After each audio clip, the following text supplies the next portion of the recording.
வணக்கம் மக்களே, welcome to நம்ம திருச்செந்தூர். எல்லாரும் எப்படி இருக்கீங்க? இன்று 17/3/2026 செவ்வாய்க்கிழமை. இன்னைக்கு நம்ம திருச்செந்தூர் முருகன் கோவில்ல இந்த வீடியோ எடுக்கப்பட்ட நேரம் காலை 6:50 7:15 எடுத்தோம். நம்ம வீடியோ எடுத்த நேரத்தில் பொது தரிசன வரிசையில் பக்தர்கள் கூட்டம் வளாகத்துக்குள்ள பெரிய அளவுக்கு இல்லை, ஆனால் தரிசன வரிசையில் அதிக அளவுக்கு பக்தர்கள் கூட்டம் இருந்தாங்க.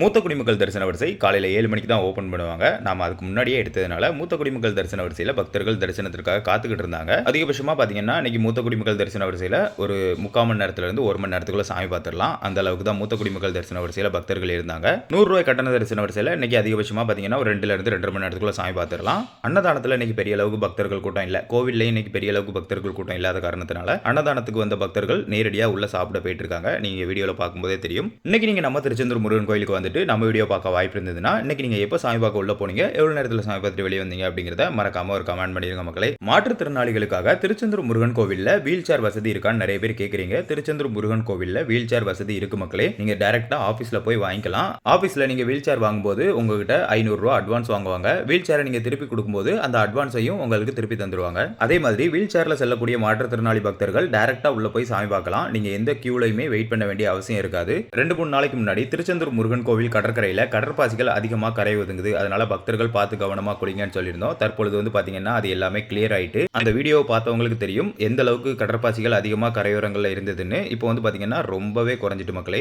அதனால இனி வரும் காலங்களில் கடற்கரையில் குளிக்கக்கூடிய பக்தர்கள் ஜாலியா குளிங்க, அதே நேரத்தில் சேஃபா குளிங்க மக்களே. இந்திய தேர்தல் ஆணையத்திலிருந்து நம்ம தமிழ்நாட்டிற்கான தேர்தல் தேதி அறிவிச்சிட்டாங்க. வருகின்ற 23/4/2026 தான் நம்ம தமிழ்நாட்டிற்கான தேர்தல் தேதி. தேர்தலுக்கும் நம்ம திருச்செந்தூர் முருகன் கோயிலுக்கும் என்ன சம்பந்தம் கேட்குறீங்களா? ஆமாங்க, எலெக்ஷன் முடிகிற வரைக்கும் நம்ம திருச்செந்தூர் முருகன் கோயிலுக்கு பெரிய அளவுக்கு பக்தர்கள் கூட்டம் வரமாட்டாங்க. அதனால கை குழந்தைகளை கூட்டிட்டு சாமி பார்க்க வரணும், வயசானவங்களை கூட்டிட்டு சாமி பார்க்க வரணும்னு வேண்டி இருந்தவங்க இந்த நேரங்களில் வந்தா கொஞ்சம் நல்லா இருக்கும். தொடர்ந்து திருச்செந்தூர் முருகன் கோயில் பற்றிய தகவல்களை தெரிஞ்சுக்கணும்னு நினைக்கக்கூடிய உங்க நண்பர்கள் மற்றும் உறவினர்களுக்கு மறக்காம நம்ம வீடியோஸை ஷேர் பண்ணுங்க. அப்படியே சப்ஸ்கிரைப் பண்ண சொல்லிருங்க. தினமும் தகவலுடன் என்றும் அன்புடன் நம்ம திருச்செந்தூர்ல இருந்து நான் உங்கள் அகிலன்.